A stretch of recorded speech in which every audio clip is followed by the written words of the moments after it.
Olá, pessoal. Então, nessa aula, dando prosseguimento ao conteúdo, a gente vai falar sobre superfícies e áreas, certo? Muito bem. Então, vamos lá. Então, primeiro, vamos supor aqui que R, o V, um vetor de duas coordenadas, ele tem como imagem a opção vetorial, um vetor tridimensional, tá certo? Então, do lado esquerdo eu tenho duas dimensões e do lado direito eu tenho aí três dimensões. Tá? Então, suponha que esse aqui seja uma função vetorial contínua e que é definida em região R do plano UV e é injetora no interior de R. Tá? Então, aqui eu tenho o que seria essa região, UV. E aí eu vou parametrizar, tá? Em cima do espaço tridimensional, a imagem é essa folha dobrada, tá bom? Justamente isso aqui vai ser chamado superfície, tá? Então, é um objeto que tem duas dimensões, não necessariamente planar, ele pode se curvar. A imposição de ser injetiva é justamente para evitar que essa minha superfície ela se cruze, tá? Isso vai ser importante para as nossas definições mais à frente. Muito bem. Então, vamos chamar a imagem de R, de superfície S, definida ou traçada por R. A equação anterior, juntamente com R, constitui o que a gente chama de parametrização. E detalhe, é uma parametrização. Dada uma superfície, a gente pode parametrizar ela de várias formas, ou seja, a gente pode arranjar outras funções vetoriais cuja imagem seja a mesma. Muito bem. Então, as variáveis U e V, elas são parâmetros, e R é o domínio desses parâmetros. Então, por enquanto aqui só notações e definições. Muito bem. Vamos em frente. Então, vamos dar um exemplo aqui. Ó.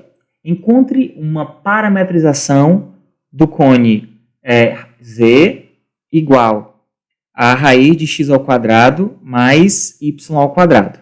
Tá? Onde o Z varia de 0 até 1. Tá certo? Muito bem. Então, vamos lá.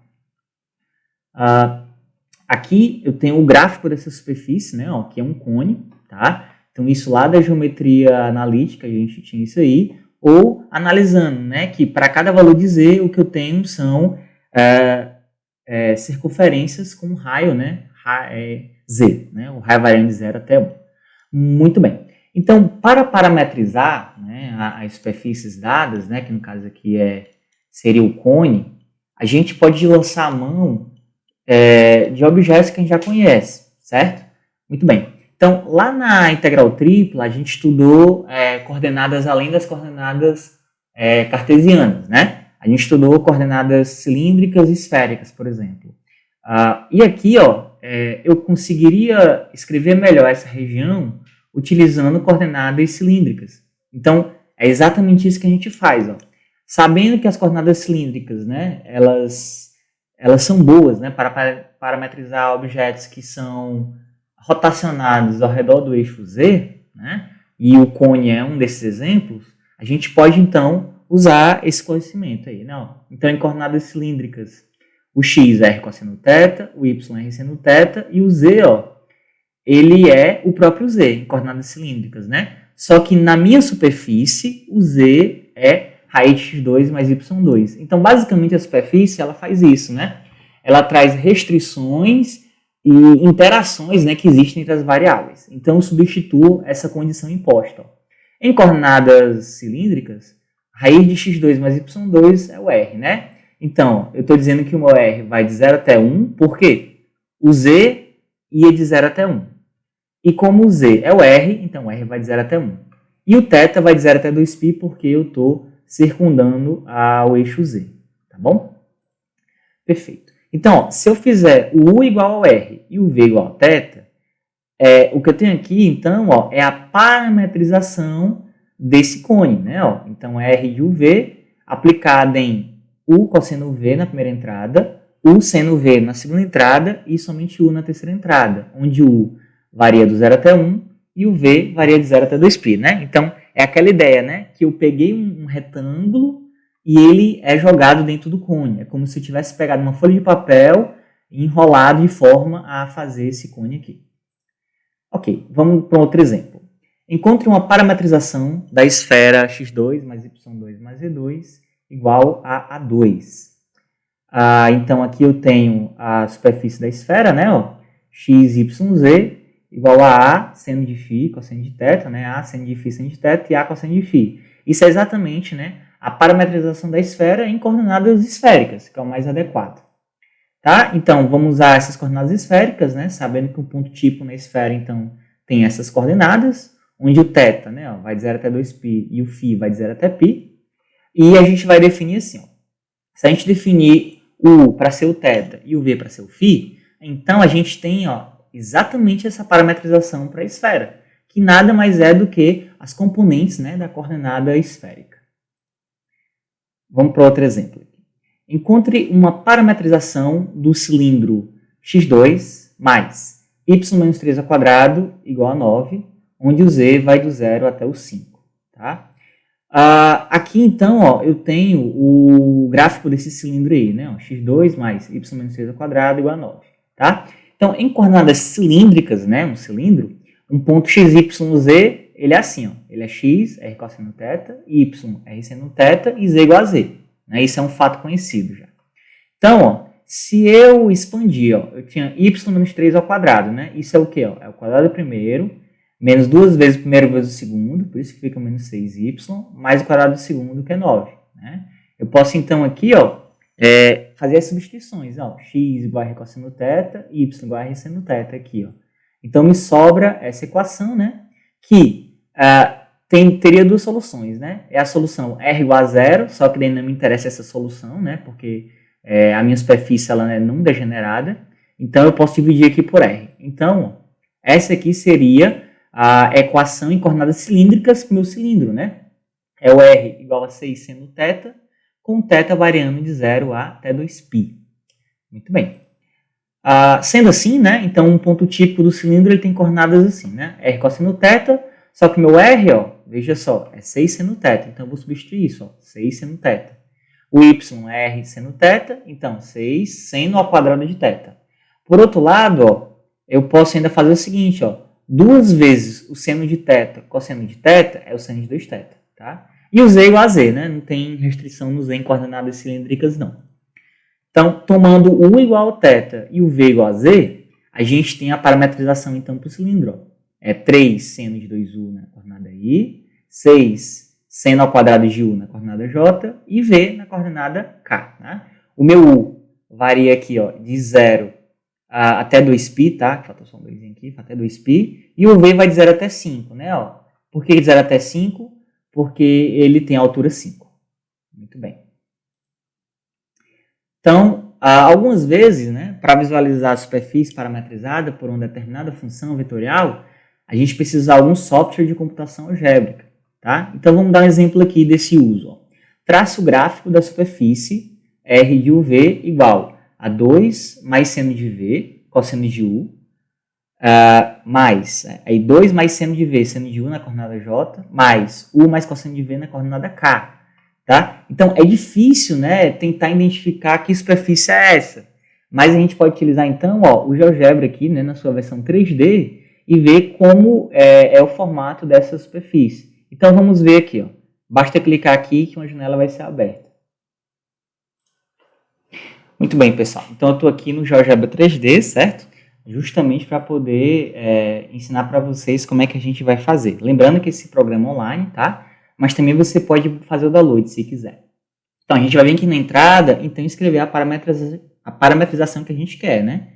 Então, como é que era? O R de UV, olha só, ele é igual. Aí você abre parêntese e vai escrever as 3 coordenadas, né? Exatamente como seria no vetor. Então, a primeira coordenada lá era quem? Era, abre parêntese, aí você vê que o parêntese é aberto automaticamente, né? 2 mais o seno, aí a função seno de V, tá? Ó. Então, à medida que você vai escrevendo, ó, note que já vai sendo desenhado do lado aí, né? O resultado parcial. Então, vezes o cosseno de U. Muito bem. Vamos para a próxima, para a nossa próxima linha. Deixa eu ver aqui como é que eu posso fazer. Faltou só ajustar aqui, pessoal. Aqui, peraí. Deixa eu só ajustar aqui para não dar erro. Então, 2 mais seno de V, tá? Então, isso que é vezes o cosseno, pronto. Cosseno de U. Não vai acontecer mais. Pronto. Na segunda entrada, eu vou ter 2 mais o seno de V, né? Pronto. Isso está sendo multiplicado pelo seno de U, tá? E na terceira entrada, eu tenho U mais o cosseno de V. E aí eu posso dar um Enter e olha só o que aconteceu do lado, né? Do lado eu tenho exatamente o gráfico da função, ó. E aí, como é que eu posso descrever, né? Isso aqui, ele seria como se fosse um tobogã, né? Uma espiral aí, né? Desenhado no espaço tridimensional, certo? Então, a imagem dessa parametrização que a gente escreveu aí vai ser exatamente essa espiral, né? Em tobogã. Então, se eu puxar aqui um pouco, ó, eu até consigo enxergar aqui a parametrização, né? Que é exatamente essa, ó, 2 mais seno de V, tudo isso vezes cosseno de U, 2 mais seno de V, tudo isso vezes seno de U, e U mais o cosseno de V, tá? Então, isso aqui, né, usando um programa de computação algébrica, a gente é capaz de ver, né, então, uma superfície que dificilmente a gente conseguiria enxergar, né, olhando só para a equação. Né? Muito bem, pessoal. Então, a gente viu aí como é que desenhava, então, a imagem, né, dessa função, que aí seria a superfície. Então, vamos prosseguir aqui. Então, ó, veja aí, ó, que a gente traçou aqui, então, um pedaço daquela superfície, tá? Na hora que eu plotei lá a superfície, eu não disse quem eram os intervalos, né? Então, a priori ali continua infinitamente para cima e infinitamente para baixo. Mas aí, se eu restringo, né? Ó, eu digo, não, o U só pode variar entre 0 e 4π e o V vai variar de 0 até 2π, né? Então, o desenho que a gente obtém, ó, seria só esse pedacinho aqui, tá bom? Então, é como se o V, ó, fosse responsável, né, pela altura, e o U seria responsável por quantas voltas ele vai dar, né? No caso aqui, 2π, a gente imagina que são 2 voltas completas. E, de fato, né, ó, 1 volta e 2 voltas, tá certo? Então, esse gráfico ele tem a aparência de um tubo em espiral.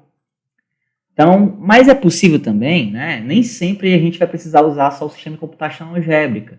A gente também é capaz de saber o formato da minha superfície sem necessariamente, né, usar um computador ou um software, só analisando a relação entre as variáveis, tá? Então, aqui é meio que o processo inverso, né? A gente começou a aula falando das variáveis para dar uma parametrização. Agora, eu tenho uma parametrização e eu quero saber a relação entre as variáveis para poder descrever, então, a superfície. Então, as equações paramétricas dessa superfície aí, ó, que eu dei, né, deixa eu voltar aqui, né? O R de UV, ó, é 2 cosseno de U, V e 2 seno de U. Ok. Então, as equações paramétricas, que são as equações de cada variável, são as seguintes, ó. O X é 2 cosseno de U, o Y é V e o Z é 2 seno de U. Tá certo. Então, como é que a gente procede, né? A gente procede, então, da seguinte forma. Ó. A gente tem que ver alguma relação conhecida, né? Para poder dar uma caracterização. E a relação conhecida que a gente tem aqui, ó, é um cosseno e um seno, né? Então, a gente sabe o quê? Ó? A gente sabe que cosseno ao quadrado mais seno ao quadrado vai ser 1. Então, eu exploro essa propriedade, tá? O que é que eu vou fazer, ó? Eu elevo o x ao quadrado e elevo o z ao quadrado e somo. Porque daí, ó, eu vou ter essa expressão, colocando 4 em evidência, e isso vai dar só 4. Olha o que eu encontrei aqui, ó. Eu encontrei que x2 mais i2 é igual a 4 dentro de um espaço tridimensional, tá? Então, as seções transversais, né, são paralelas ao plano XZ e são circunferências de raio 2. E como y igual a v sempre é igual a v, né, e não existe uma restrição ao valor de y, a superfície é um cilindro circular de raio 2 cujo eixo é o eixo y. Então, ó, tem aqui. Ou então lá da geometria analítica, né, ó, é uma equação no espaço tridimensional e como está ausente uma das variáveis, isso quer dizer que é um cilindro que ele está desenhado, né, ao longo desse eixo que está omisso, que no caso é o eixo y. Tá? Muito bem. Ou por essa análise, né, observando que ele é sempre paralelo ao plano XZ, né, são círculos de raio 2 e como não tem restrição na variável y, fica desse jeito. Muito bem.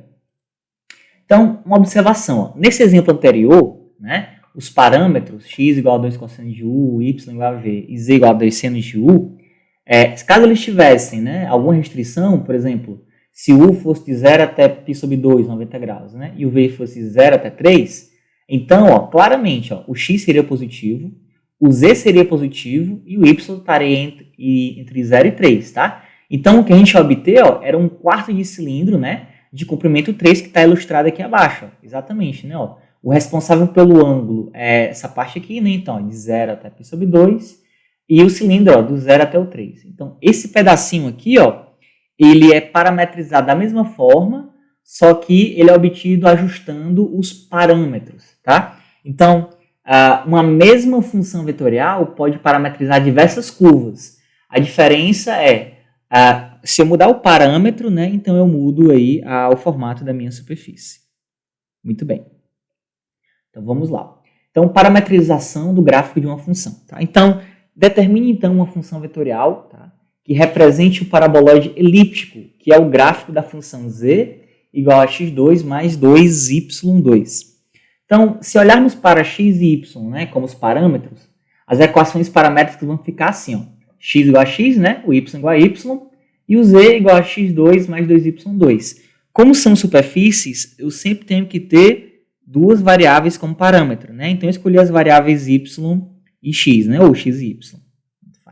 Então, a equação vetorial é simplesmente desse jeito, né? É bem imediato, na verdade, então, quando eu tenho gráficos, né, de funções. De modo geral, então, né, isso não é coincidência. De modo geral, uma superfície dada como gráfico de uma função de x e y, ou seja, com a equação da forma z igual a uma função de x e y, ela pode ser olhada, né, como uma superfície parametrizada, tomando x e y como parâmetros e escrevendo as equações paramétricas desse jeito aqui. Então, vamos para o nosso próximo tópico. Então, a gente vai considerar uma superfície que ela é obtida pela rotação da curva y igual a f de x, onde o x varia de a até b, né, sobre o eixo x.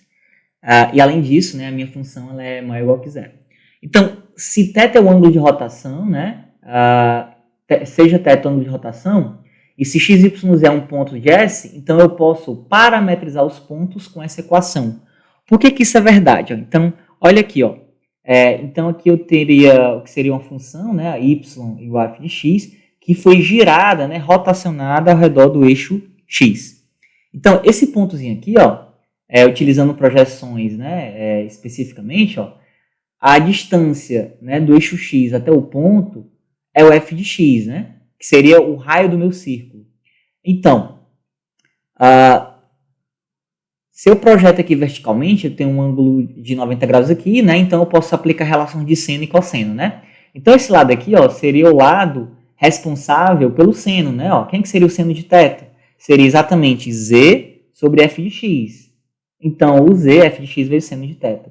E aqui embaixo seria o lado do cosseno, né? Ó, que é o cosseno? É o cateto adjacente sobre a hipotenusa. Então seria y, né? Que é a distância aqui, dividido por f de x. Então meu y é f de x vezes cosseno de θ. E o x é o próprio x, né, que é a distância que ele está na origem em cima do eixo x. Muito bem. Perfeito. Vamos lá.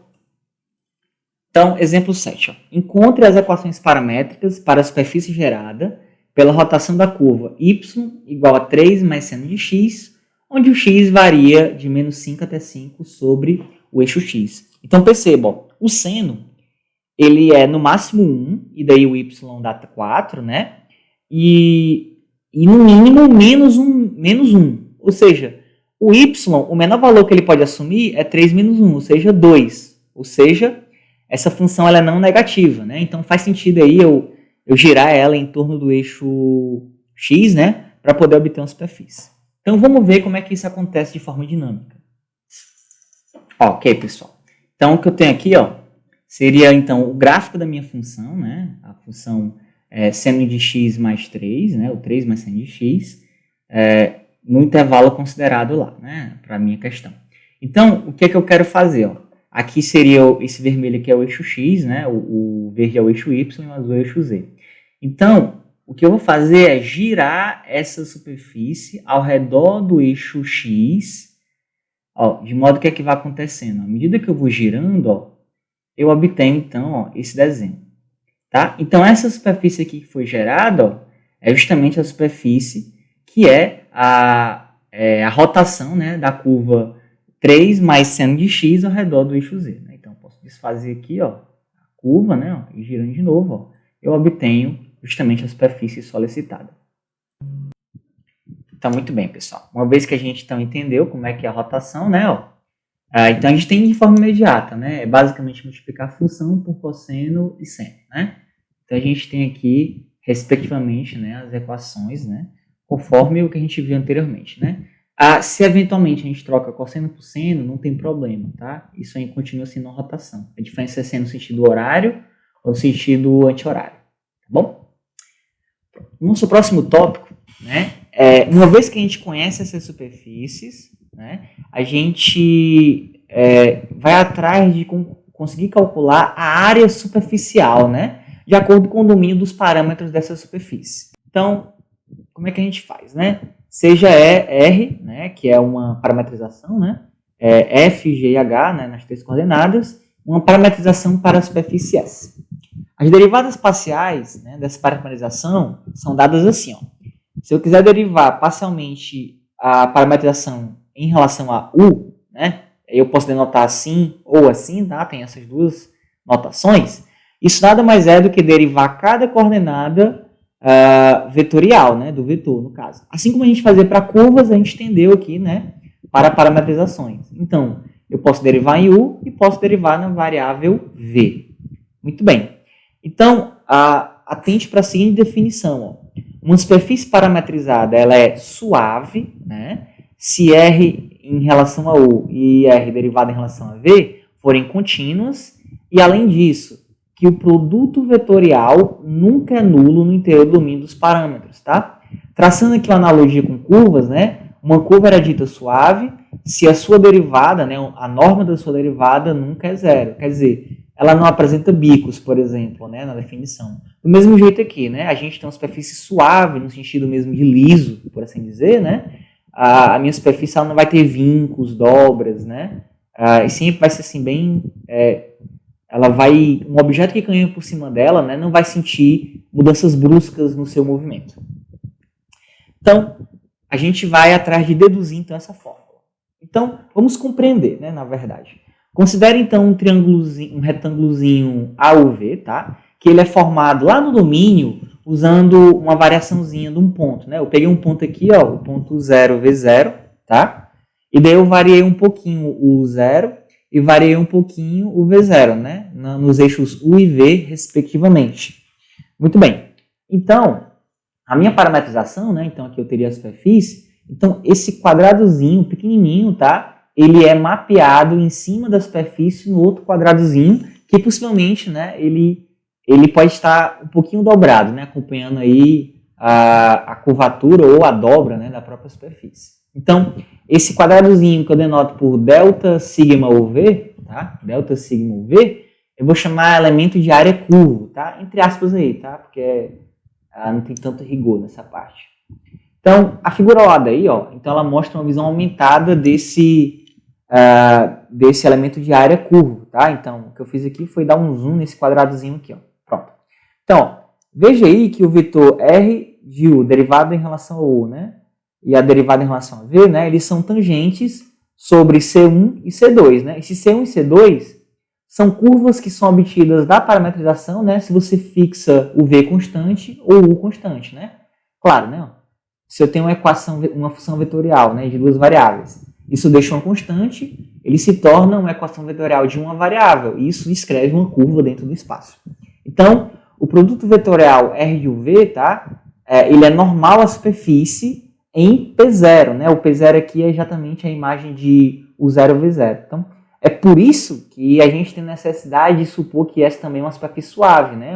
Para que exista esse vetor normal, né? Desses dois vetores tangentes aqui, tá? E vocês vão ver que a importância crucial de existir tal vetor. Um pouco mais... Tá. Aqui, ó, eu posso aproximar, então, a área, esse elemento de áreazinho pequeno, pela área desse paralelogramo, né? Então, a área do paralelogramo e essa área aqui embaixo, para pequenas variações, elas são aproximadamente iguais, tá?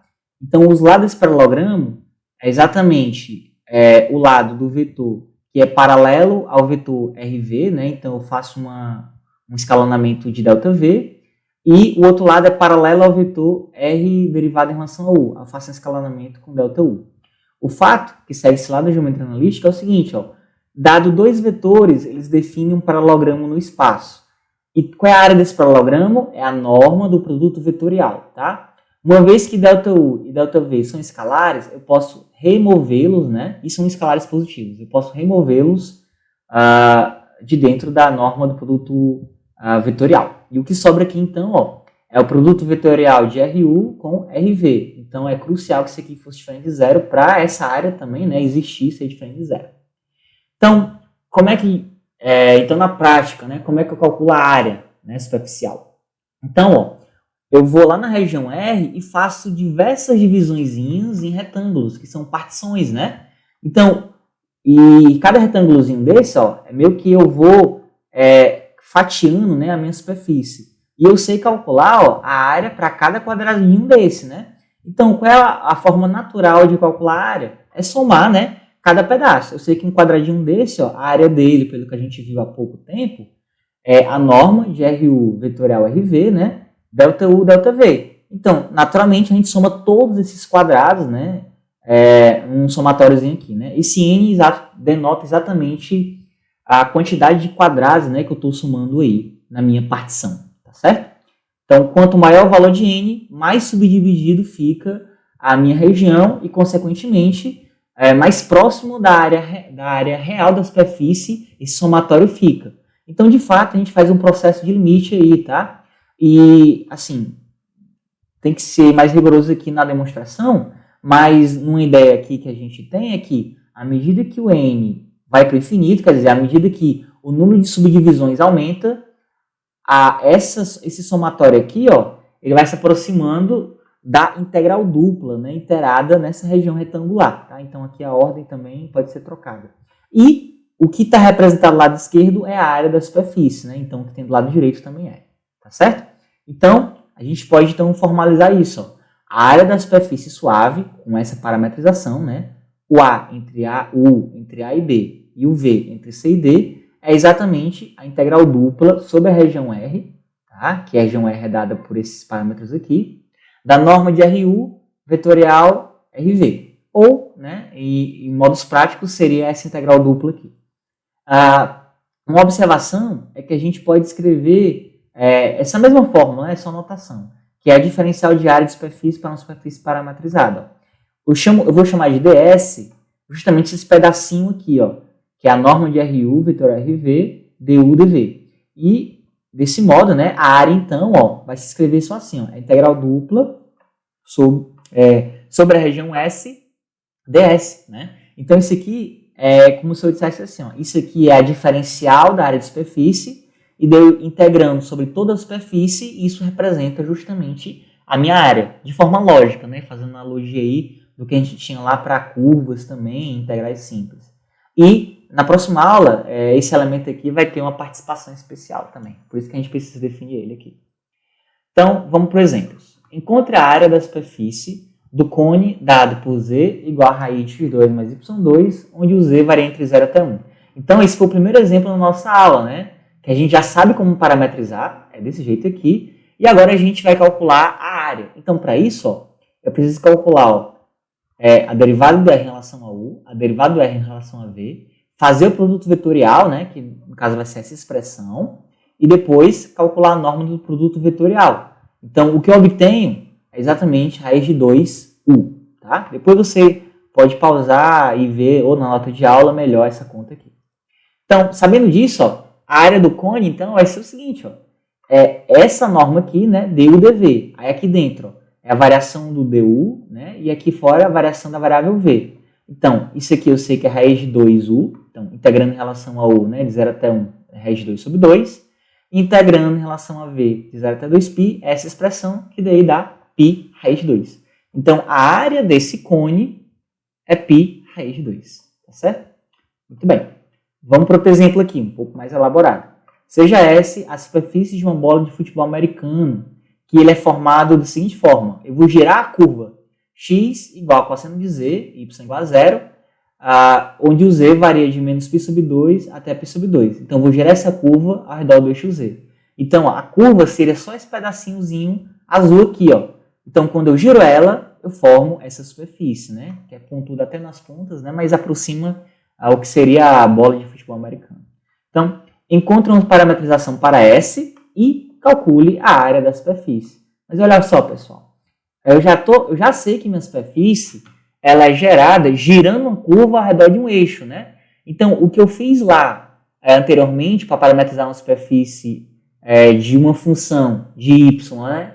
Em função de x, girando em torno do eixo x, eu posso fazer para qualquer forma. No caso aqui, ó, eu tenho que é o x em função de z girando ao redor do eixo z.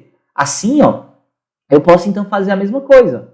Já que o z é o parâmetro que está variando, ó, então o z é um dos parâmetros aí, tá certo? É um parâmetro que ele tem que ser colocado porque ele vai ser usado para variação. E eu adiciono cosseno e seno, né? E tanto faz a ordem, na minha variável, no x e no y. Pronto, eu já estou parametrizando. Tá? É bem simples, tá? Se você for treinando, então para cada eixo, né, você só muda a ordem aí. Ok, enfim, então o z varia de menos π sobre 2 até π sobre 2, por quê? Porque essa foi a variação dada, e o θ sempre vai ser de 0 até 2π.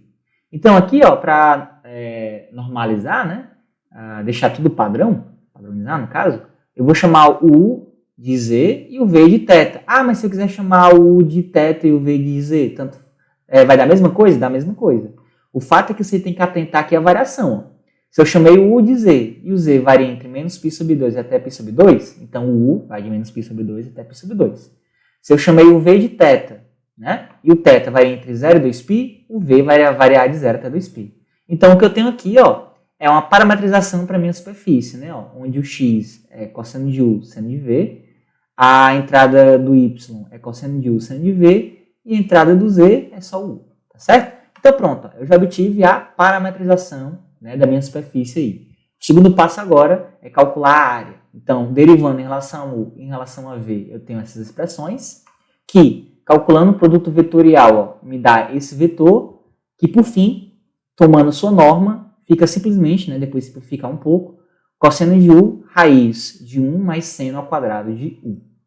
Então, o que se segue agora é a aplicação da minha fórmula, né? Ó. Então, a integral de 0 até 2π, que é na variável v, e aqui dentro, a integral de menos π sobre 2 até π sobre 2, que é na variável u. Isso aqui é justamente a norma, né, do produto vetorial das derivadas de r em relação a u e r em relação a v. Ó, aqui é uma função que depende só de u, e daí, aqui eu tenho integrais duplas com limites constantes. Então, eu posso usar uma propriedade de integração dupla, né? Que a integral dupla seria a multiplicação, né, das duas integrais. É como se tivesse um aqui, né? Então, esse 1, né, depende de v. Então, uma função que é na função de v e uma função que é só de u. Então, eu quebro em duas integrais. Isso está lá na área de integrais duplas, ou na aula de integrais duplas. Então, essa integral aqui, no primeiro parêntese, vai ser 2π. E aqui de dentro, ó, eu repeti, tá certo? Olha só, para calcular essa integral interna aqui, ó, eu vou fazer uma substituição. Eu vou chamar o seno de u de w, e daí, consequentemente, a diferencial de w vai ser cosseno de u du. Então, aqui, ó, cosseno de u du virou dw. 1 mais seno ao quadrado virou 1 mais w ao quadrado. Aí, veja só, é menos π sobre 2, né? Quando u é menos π sobre 2, o seno é menos 1. E quando u é π sobre 2, o seno é 1. Então, por isso, integral de menos 1 até 1. Então, calculando a primitiva aqui, né, pelo teorema fundamental do cálculo, eu tenho essa expressão, né, calcular de menos 1 até 1. E, por fim, resulta nesse resultado. Então, a área da bola de futebol americano, né, vai ser 2π vezes raiz de 2 mais ln de 1 mais raiz de 2. Tá bom, pessoal? Então, era isso. Tá? Bons estudos e até a próxima aula. Não se esqueçam, né, de tentar fazer os exercícios e trazer as dúvidas para a aula de atendimento.